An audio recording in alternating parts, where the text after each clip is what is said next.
Tywin Lannister of Casterly Rock, the proud lion, the man who brought the Lannisters to true greatness. Well, today we are going to dive in and take on his challenges. We will try and bring the traitors to heel and cement our dynasty into the legendary history books of Westeros. We are, of course, using the Realm of Thrones mod for Mount & Blade 2 Bannerlord alongside the player switch mod to actually allow us to play as Tywin himself. And honestly, this should just be so much fun, being able to command these large armies, fighting big battle after big battle, executing the traitors. Honestly, what more could you want? I'll put my entire full mod list up on your screen right now if you're interested and you want to go ahead and replicate this whilst we wait for 1.2. Honestly, I was going to wait till 1.2 to come out before I started any more series. However, much like my dad, it is nowhere to be seen, so we're just going to dive in and try our best to fulfill Tywin's wishes. If this is something that you guys are looking forward to and you definitely want to go ahead and see more, be sure to drop a like and a comment down below. And let's say if this gets 350 likes, I'll go ahead and do an hour special for episode 2.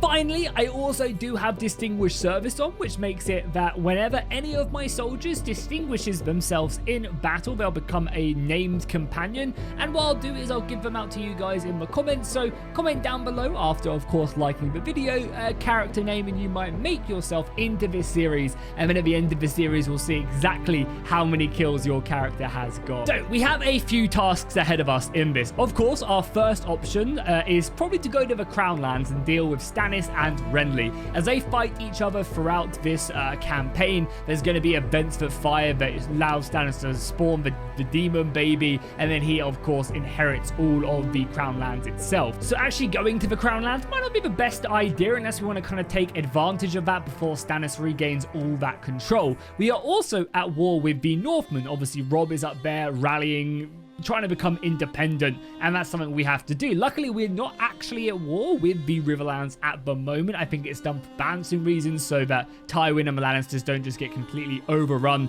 by the Riverlands, the North, and also the Crown Lands, and also the Reach. We're actually not at war with the Reach either quite yet. I definitely think that's something we're going to do pretty early on, is I am going to declare war on the Reach and just kind of kick off that, a true War of the Five Kings. I just need to rally the Bannermen before I actually do attempt something like that. Also, some of our children have come of age, so boom, we do have a Tommen right here, which is a pretty goddamn cool to go ahead and, try and do much better with these children than what happened actually in the show. I was really thinking about this as well as I was starting this series, but like, straight up, the Lannisters do not fare well in a Game of Thrones, #spoiler. They get pretty much every single child of Lannister ends up dying, which is pretty brutal. So let's go ahead and level up, I guess, his endurance. If he's going to be spending a lot of time with Marjorie, having a high endurance is pretty important, and then I guess also leveling up his leadership wouldn't be a bad idea either.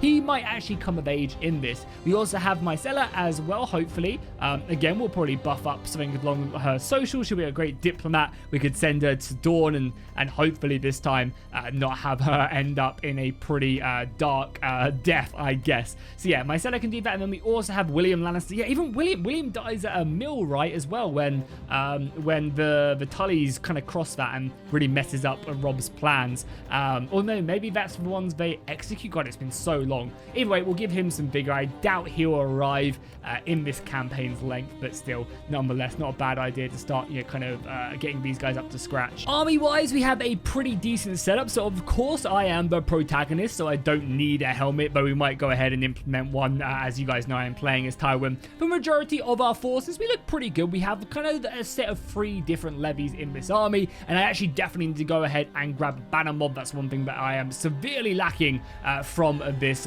mod set right now, so I'll grab that for episode 2. However, you can see our army. We have the Men of Casterly Rock, which are in these kind of golden armors. That's like my private guard, and then we also have just kind of some basic Lannister soldiers right here. Again, they're going to be leveling up. And then finally, we also have kind of more of the Westerland forces, which is going to be more so the other dukes and counts of my land. So it's a nice little mix of kind of my personal Casterly Rock soldiers, my Lannister soldiers, and then just the generic Westerland soldiers that are in our army, which is really, really cool. One of the real strengths, though, of the Lannister army is definitely its heavy cavalry. They have access to it in swathes. They can really go ahead and utilize their horses to run down their opponents. Their archers are pretty decent as well. They get decent access, honestly, to crossbowmen as well, which makes them a very deadly fighting force. And then they also have access to some really good equipment as well. Right now, we're just taking on some Ironborn Raiders, and this will be a good opportunity for our infantry to level up. Getting these guys up to scratch is going to be pretty important. We are also using a few mods as well when it does come to combat. Of course, we are using RBM.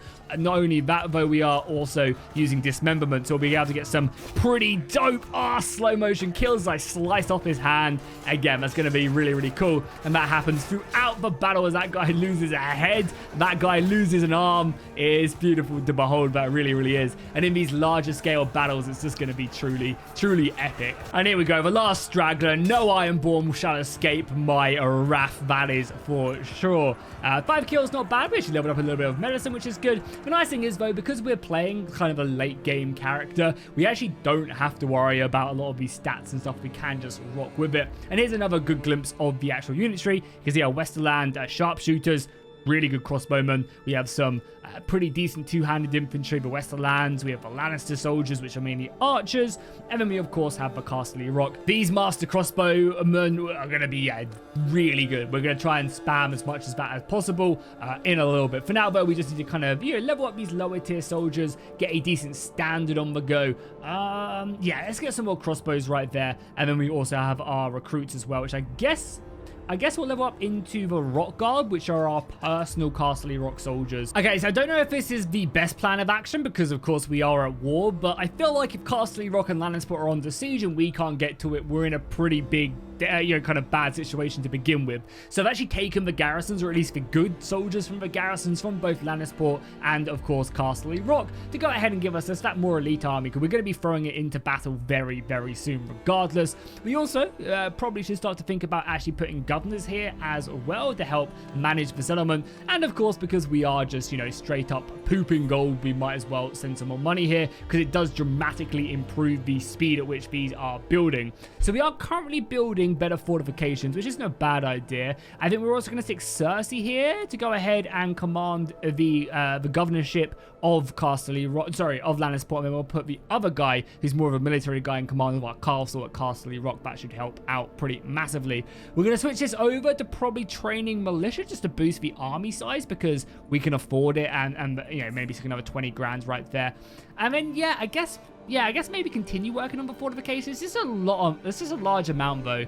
So maybe actually we'll stick to the training fields. Marketplace, we don't need taxes, so let's just ignore that. Let's go boom, and then let's maybe add in, just military grounds. And then I guess maybe then start working on the fortifications, because these will be done within 30 days, which is really nice. And then over here at Casterly Rock, we'll put Lancel Lannister. As you can see, he has a much better garrison military force right there. We are at the moment building a barracks, which isn't bad, and then a Castellium, which again I don't really need. So let's just go boom. Let's solely build the barracks, and then I guess working on the siege workshop as well is going to be pretty decent. And then finally maybe so we go boom, boom, and then finally boom. Nice. And then we'll also give this lots of money as well. This should help out with construction. 20 days now. This stuff should be built very quickly, which is exactly what we need it to be done. So I've just also engaged another Ironborn unit. I'm probably going to kill maybe about 3 or 4 of these just to level up the army. This is like a really good place, honestly, to get your soldiers ready for battle. And we're going to be trying to do some pretty exciting stuff in actual proper battles. We're going to have multiple infantry formations, archer formations, cavalry formations, and we're going to really try and take that tactical genius side of things in the larger engagements, because I think that will just be so much fun, right? Engaging these huge battles back and forth, RBM, lots of archer fire, lots of maneuvering of the infantry, because you can do a lot of stuff in Bannerlord battles rather than just F1, F3, and I think it adds so much when you actually do take the time. Again, you don't need to, but I think it is really fun when you do. Even this bit right here is something that you just don't have to do, but I think adds so much to it. So we've got our archers, loose formation up in the hill, infantry, shield wall, kind of defending the line, cavalry in a skein arrow formation, ready to charge in. All this stuff is unnecessary, but I feel like it adds so much into the battle, which is just so, just so much more enjoyable than just F1, F3ing. And it also does minimize casualties as well. So boom, we'll send the cavalry in here. I'll turn around and I'll lead the charge along with the other men. You can also, as we put our lance down, slice him off perfect. come in there. You can also tell your infantry to advance as well. So the infantry will now push into the enemy line. And then all that time, the crossbows are pushing in and doing their damage as well, which is really cool. Again, probably not a bad idea to get them out of that shield wall now into line and just tell them to charge now to finish off the battle. Again, we severely outnumber them. But yeah, them tactics are going to be great in the larger scale battles. They truly are.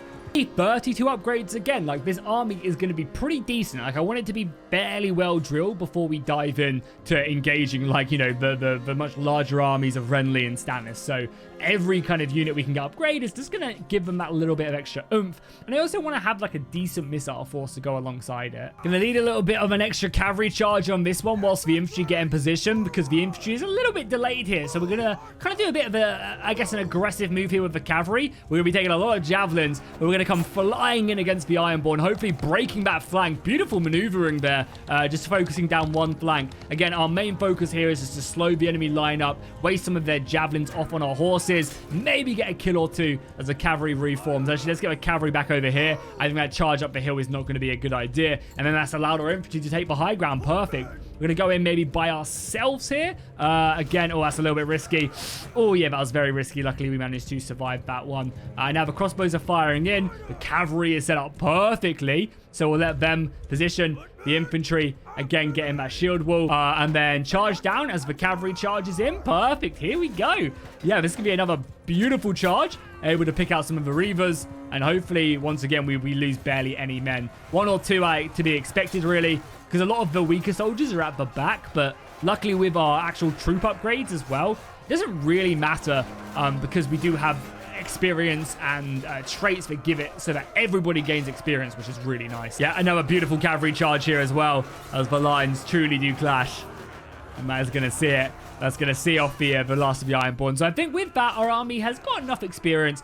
Oh, and our first distinguished soldier. Okay, so we actually have our first companion that you guys can name down below in the comments. And we do need a medic, so let's make him into a medic. Boom, boom, boom. So we'll just put the 2 points in medic. Again, we can level up some other stuff, but I think what we want to do is, yeah, just kind of make these guys a bit more specific rather than giving them access to everything. I love to see it. I love to see it. And 31 upgrades is always nice. As I said, that goes a long, long way. So we'll grab up these men, more crossbowmen, for sure. That's probably the most amount of crossbowmen we actually want for now, and then we'll go with some more Lannister levies, some more cavalry, yeah, upgrade these guys, some more house guard, and then some crossbowmen as well. Yeah, the army's looking very nice for sure. I did actually unfortunately forget to turn the difficulty up. I've just done that now, so for anybody, before you comment down below, oh look, this is, you know, taking much damage. Yeah, it's my bad. I had it on freebooter, but it's up to Bannerlord difficulty now, so should be no more worries. Okay, cool. Well, the army, I think obviously we could have a few more soldiers,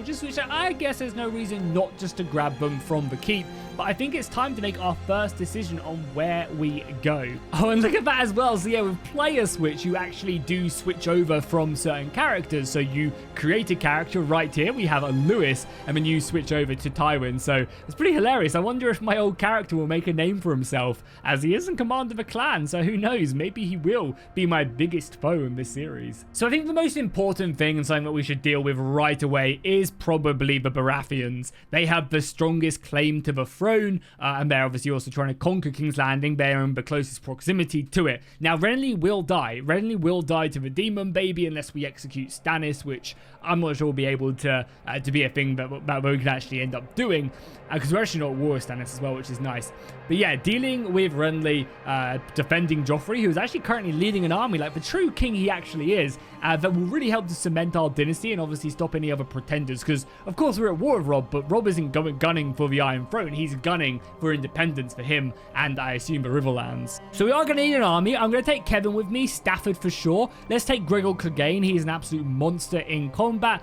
Maybe Harry Swift, as well as probably one more. We can't bring Joffrey into the fold, which is a shame. We have the Braxes as well. I always felt the Braxes were part of the Riverlands, but I guess I'm stupid and mistaken. I'm sure you guys... Oh, and also the Rosbys as well. Rosbys are without a strong Crown Landers. So let's try and get a bit of army from everywhere. Let's just hopefully diversify our forces, add in some pretty beautiful stuff. We also have a few broken men here, so let's just go ahead and take these guys on. One small little level up, and then, yeah, it's off to war against the Crown Lands. Now, this definitely is simply a battle that is just an F1, F3. You've got some brave men leading the charge, and then the rest of the infantry will turn up. I mean, I can't fault them. They were obviously trying to earn their keep in a battle. That's respectable. That definitely is. Okay, 20 more upgrades. I'll take that. I think that's going to be enough for us. That's going to be enough for us to focus on elsewhere and yeah, have a good enough front line along with the rest of our armies to really put a lot of pressure on Renly and his forces.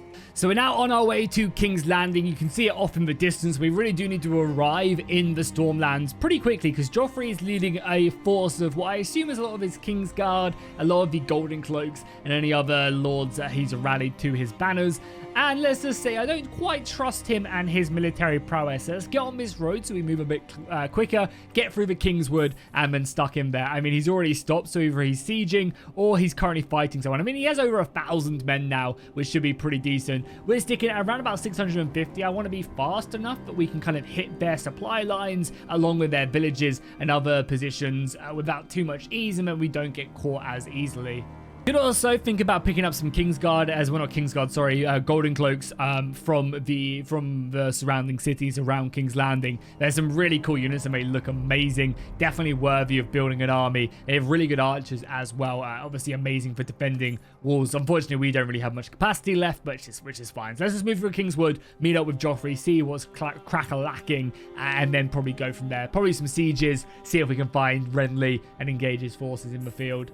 Oh, I've miscalculated, though. We are out of food. Okay, that's not good. We're going to probably have to raid some of these villages, force them to give me supplies, because, yeah, we're in desperate need. So let's force these guys to give us goods, and they have, of course. They give us a horse and some grain.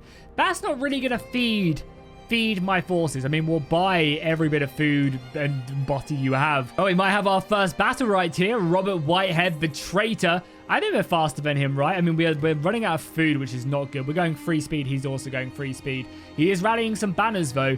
Oh, and he's been caught. He's been caught by... Oh, because he's also fighting. That's hilarious. So he's fighting... Oh, yeah, no, you're actually part of me. Okay, let's go and reinforce this then. Let's help him out. So it seems like one of our forward forces of Adrian Caligar has gone ahead and engaged them, which is perfect. It means we can jump in. Hopefully we can steal their food to help supply our armies. So one thing you might be thinking is, why the hell is it daytime? I've got a battle config mod on, which basically allows us to set the time and day of every single battle. I think it's just way better. Also, look how beautiful that is. So I've added banner fix. I couldn't fight these large battles without it. And just look how much better it looks with all the banners of all the different houses as well. You could gain in there. You got some of the Swifts, Brackens. It looks amazing, doesn't it? It just looks awesome. And again, I can also make these battles bigger if you want to as well. We're currently playing, I think, with 1,000. Yeah, 1,000 soldiers. But I can grab the battle size mod if that's something you guys do want to see. So just let me know in the comments. And if it gets enough thumbs up, then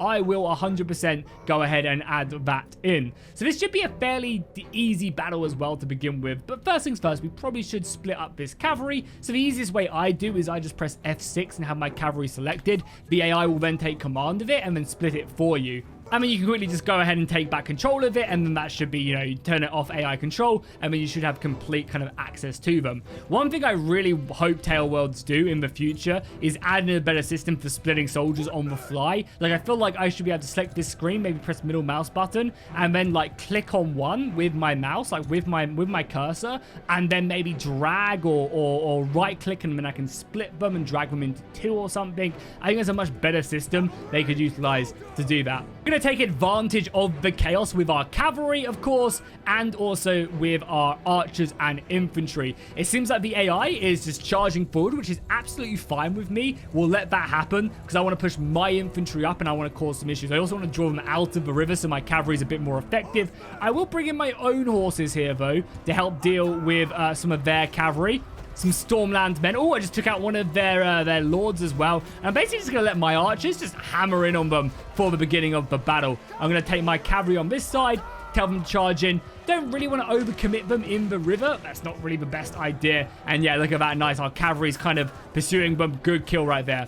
Infantry form that shield wall. And we're going to, just let our archers really hammer home. Let our cavalry just cause a bit of ruckus, disrupt their horses, which hopefully then, when they come out of the river, we can then pounce with our cavalry. So let's pull back the cavalry now, as I said. And yeah, just prepare ourselves. We don't want to overcommit to this whatsoever. And our infantry is basically perfectly poised. Actually, what we're going to do, infantry to the side, archers fall back up on this hillside, and they'll be able to fire in. This is a beautiful maneuver. And then the cavalry will be able to fly in and then cause some issues. Yeah, look at that. Their infantry is pushing. Okay. You guys just hold now. You guys just hold exactly where you are. That's perfect. The archers are moving around the flank, which is good. The cavalry is now in position. Yeah, cavalry form up there. I'm going to send one of you guys, actually, both the cavalry go directly after the archers right now, and we'll be able to watch the infantry fight. Yeah, look at that. The banners are, well, looks good.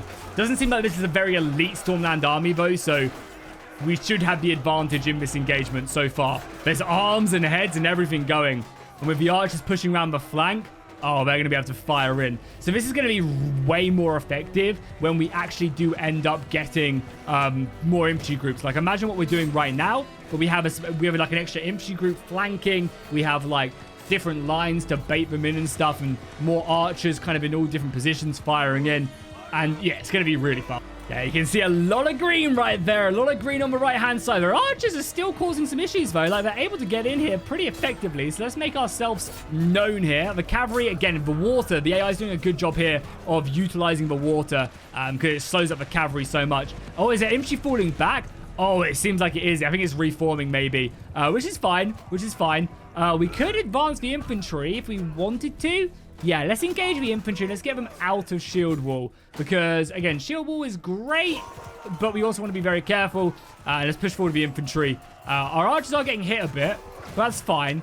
Let's get stuck in, try and cause as much damage to them as possible. Lots of 1s, 2s, and 3s. But yeah, as you can see, in RBM, the AI is a bit more aggressive on the retreat.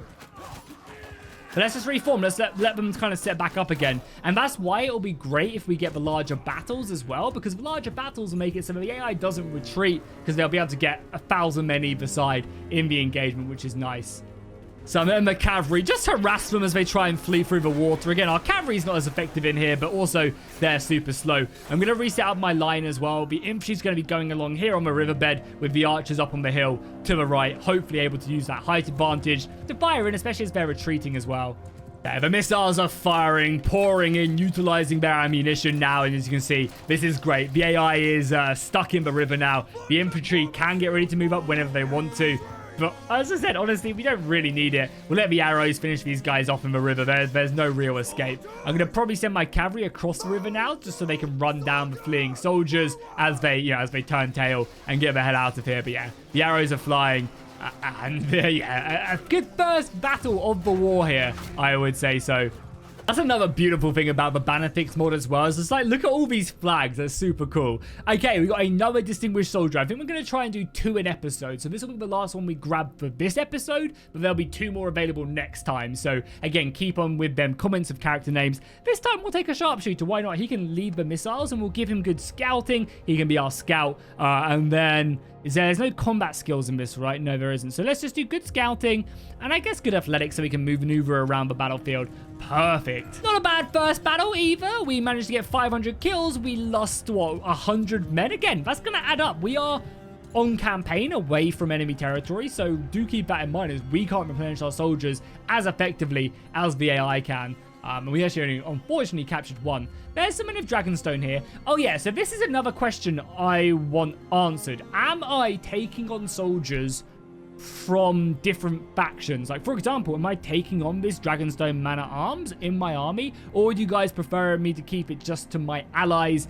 and my allies only? Let me know, because I'm interested to kind of see your opinions if you want just like Lannister and Crown Land soldiers, and then eventually the Reach once we get them on side. Or if you just want just solely like Lannisters, that's who we are and that's who we're going to rock with. That was a good first battle though, considering you want to, this is a new army. This is an army we want to kind of level up, and having a pretty decent battle where we outnumber them early on is important because, again, we just got 77 upgrades. That's going to translate into less casualties next time. That's going to translate into a better fighting force. And again, meaning we won't have to replenish our soldiers. Already we've got 10 of our good Castle veteran crossbowmen. They are going to murder. You need to pick up some war horses though to continue upgrading these soldiers. So we will probably visit a Castle Rock or something. Oh, look how beautiful that shield is as well. I love the custom shields in this mod. It's really nice. Oh yeah, look at that as well. Noble default. So yeah, we're main characters, so you can see our face, but we still have armor. We're not missing that. That's cool. I like it. Yeah, and some decent food. We got about 100 grain there. Perfect. I mean, we desperately needed that. So yeah, we'll take advantage of that. Speaking of which, something we should probably do whilst we're here is going to our party and set up our surgeon now. So yeah, you have 150 medicine, which is great. It's going to keep a lot of our soldiers alive. And then you have 91 scouting. Perfect. And then we'll stay as the quartermaster. Now we have great quartermaster ship though. We're going to need to improve that if we can. Yeah, which is fine. And we obviously have Stafford and Kevin. Seems like Joffrey is launching the assault on Bronzegate. Now the question is, do we want to help him? Do we send in our forces to help minimize casualties? I think so. Here you go, Joffrey. I've arrived. Daddy's home. Going to be a pretty simple battle, I think. Nothing too crazy. We're actually going to probably lose more men this way because of all that artillery. We need to get the ladders up ASAP. The crossbowmen bow should annihilate the enemy position. Yeah, we actually have ladders on this side. So let's go ahead and lead by example. Get Tywin up there. I don't know if we're wielding a Valyrian steel sword. It doesn't look like it. But let's get up here as quickly as possible to help support the boys. We also have a cross. Yeah, we also have a siege tower as well helping us out. Main goal here is just to make our way up here, turn the defenders, and then just start slicing as much as we can. Well, actually, as I say that, the main goal here is to deal with the artillery. Yeah, stop that artillery from shooting. Really important. Let's just obviously defend here until the boys break forward. Yeah, they got a pretty good angle on me, so let's just kind of fall back here. They can't get me here as effectively. And there you go. There we go. We got this guy dead to rights now. Yeah, perfect. Slice his glove clean off. And then this guy won't be able to fare much better. Nice. The archers saved me. The battering ram is coming up as well. Let's deal with these archers. Turning my artillery piece offline is important. Archer time now. We're going to utilize this spear. As the spear will help us out, but all the archers though, we need to be a little bit careful. I don't want to go down in a silly battle like this. So let's just, yeah, we'll just wait for the boys to break forward. Nice, another clean victory there. Perfect. So I think what we might do now, and again, I guess actually it's up to you guys. What should we do? Should I declare all the wars now? Like, should I declare war on the Riverlands and the Reach at the moment, and then I can peace out with the Reach when Renly dies? Is that something we should do? Let me know. There's a lot of questions. Yeah, first things first. Should I recruit soldiers that aren't of my faction? Second off, should I declare all the wars like with consul commands so that it is properly like the War of the Five Kings? Let me know. I'm interested to see your opinions. Nice. Bronzegate has fallen. That's a pretty big settlement that we've gone ahead and conquered. We've also can just jump out here and immediately conquer some of these random lords who are in a pretty bad situation. Oh yeah, you can also duel now as well. That's hilarious. Yeah, you can also duel. We'll probably do that if we run into some enemies. But this is battle. We don't need to win. Sorry, don't need to fight. We do need to win it. We just don't need to bother fighting it. And it also gives us some good tactics and stuff, so I won't complain. Okay, I don't think we're going to be able to capture anyone else. Yeah, a lot of their armies are now fleeing. Are you all Lannisters? No, you're all, yeah, you're Stannis' soldiers, right? Yeah, you're Stannis' soldiers. Correct? No, yeah. Sorry, the pictures. So we're obviously red, and they're that color, which is Stannis. Yes, yeah, Stannis, because Stannis owns Fellwood. Okay, good. Okay, good. So right now we should really try and take advantage of that. I'm going to return back to King's Landing so we can drop off our prisoners. I'm sure a lot of people in my faction have prisoners, and then I think we maybe take Haystack Hall. Because I want to try and conquer as many of these castles as I can before Stannis takes it all over. But I say that Bronzegate has immediately been sieged, so we're going to go back and deal with that. I doubt it's going to be a large one, because I doubt Joffrey left a big garrison behind, which has just made it very vulnerable. So let's go back. Hopefully we can just defeat that army with an auto-resolve. And then I do need... Yeah, there you go. It's really annoying, like, that you just have to basically hold on to a settlement. But I guess it does also make sense if you don't leave a big enough garrison, then why shouldn't they be able to come in and conquer you? But let's actually be a little bit smart about this. Let's actually give up a bit of a garrison. So let's first things first go by tier. And we'll just give them up some of our, like, low-tier soldiers just to help add to the garrison. We'll keep our squires because they upgrade into good cavalry. And archer-wise... Yeah, I don't really want to give up a lot of these soldiers, if I'm being completely honest, but I guess it's fine. I guess, yeah, that's fine. I am going to take these Casterly Rock Master Crossbow Mumbo. Oh, wow, look at this as well. They want us to make peace with Renly. Are they joking? No way. Gregor Clegane has the right idea about this, if I'm being honest. Look at the size of him as well. He's so big. And he's in our army. I'm going to vote no. I am king here. Well, I'm hand of the king, but I have the king's ear. So we also have a decision on who to give this to. Yeah, let's give it to the Rosby. I think that'll be a good idea. And that actually does mean we can give some more men to the garrison as well. The AI doesn't really give soldiers to your garrison, I guess, to stop you from just stealing their soldiers. But now if we leave and then re-enter, it should, everyone in my army, yeah, should give over some more prisoners. No garrison, but okay, that's fine. But that should help them out now. I think the garrison of this is 7980. That should be enough to kind of scare off a lot of the base soldiers for at least at the time being. Joffrey is... What the hell is Joffrey? Is Joffrey dying? Oh, Joffrey's dying, isn't he? No, he must have won a battle. Good. Good on you, Joffrey. Yeah, you did. You took a bunch of Stormlanders prisoner. Hell yeah. So we've arrived at King's Landing. Let's go ahead and donate as many prisoners as we can to the garrison. Go ahead and really fill that up and gain a little bit of influence. It will allow everybody else to jump off their prisoners. I mean, look how many prisoners we already have actually in our dungeon. You'll love to see it. It's one way to win a war. We're also going to go ahead and check out... Yeah, look at this. So we have Lord Felix of the Hammer, who I assume is maybe head of the Gold Cloaks. I actually don't know off the top of my head. I'm sure you guys can let me know in the comments. And there is also Lord Varys here as well, who has amazing stewardship. 250 stewardship is insane. Peter Baelish should also be here somewhere. I actually don't know where he is. And we'll also take some Silver Spy Scouts as well. I don't know what that unit is, but we'll take it nonetheless, and hopefully it will aid us. Yeah, they're basically just like Kingsguard, and you make them pretty aggressive. I like that. I like throwing axes. I like two-handed swords, so that'll be a decent addition to my force, and some lighter cavalry to help me duel with the enemy. We'll also make sure to buy some war horses as well. So we've got 26 of them here. I mean, the Lannister... I mean, as I said, the Lannisters make a lot of gold, but we actually only make 2 grand, which is kind of crazy when you think about it. But that upgrade should allow us to improve all of our cavalry and also make us a little bit faster as well. So I guess with that, we will head back. Joffrey is now returning. I mean, his armies are a little bit lower. So yeah, we probably should accept that. Wow, this is one of the reasons we need to be very careful with Breach. Look at that. They've just arrived here with so many men. This is what, 2,000 troops just turned up, and I imagine there's probably some very good Reach infantry. So luckily, we're not at war with that quite yet, but if you guys decide it, then we will obviously engage them and yeah, hope for the best. I mean, that's going to be a hectic war for sure.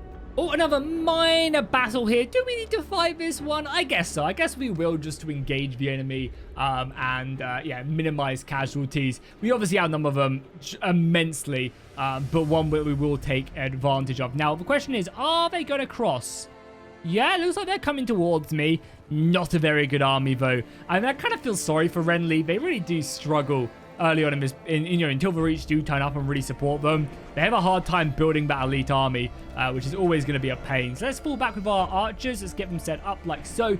Then with our infantry, what we're going to do is we're going to go ahead and press toggle. We're going to go down to the transfer. Again, this is so like, I don't know, it gets really so much smoother, right? Like just having this screen at the top or something, and then boom. Okay, so we have 80 men here. We're going to sit these 80 men on the flank. We're going to have these, the main bulk of my infantry there. The cavalry can just kind of go off. We'll stick all this cavalry on one big flank.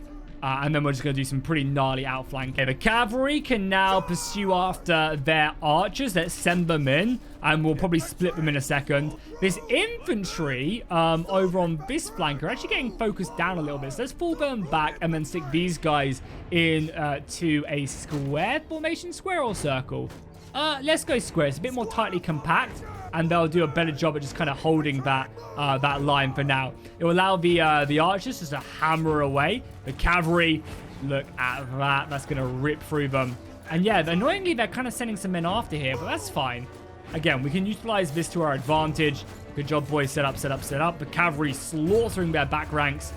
Okay, you guys charge now. You guys charge, deal with this, and then we'll wrap around with this infantry whilst the cavalry hold. I'm going to come over here as well with my lance. Skewer a few Stormland recruits and the others.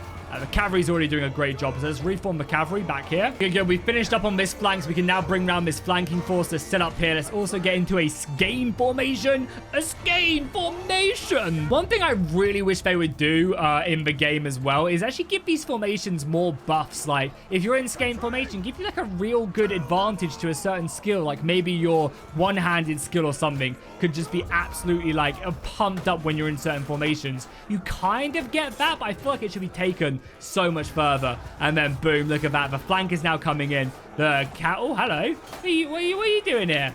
Take him down, boys. There we go. Ralph Buckler is now killed. And then we're going to bring our cavalry in as well. And there you go. The battle's been won. Perfect. Love to see it. As we expected, of course, though, we outnumbered them, 4-1, so can't really expect them to do too much more than what they did. They did take that Band of Flesh, though, 50 casualties of decent soldiers. And I think with that victory, we can now head off to Griffin's Roost without too much harassment. I think we've probably dealt with a majority of the enemy armies right there. I doubt they're going to be coming at me too soon, but I want to take as many of these castles as possible before, as I said, the demon baby spawns and Renly's lands get taken over by Stannis. However, this will be for our next episode, so if you guys are enjoying this, Stannis has declared war on us, so that does not matter. It is all-out war in the Crown Lands. Okay, perfect. I'll take that. So yeah, if you guys want to see this episode, episode 2 on the channel, be sure to drop a like, and if you guys get to 350 likes, we'll make it into an hour-long episode. Of course, if you are enjoying the series, again, comment, subscribe to the channel, hit the bell notification. All that stuff is absolutely amazing.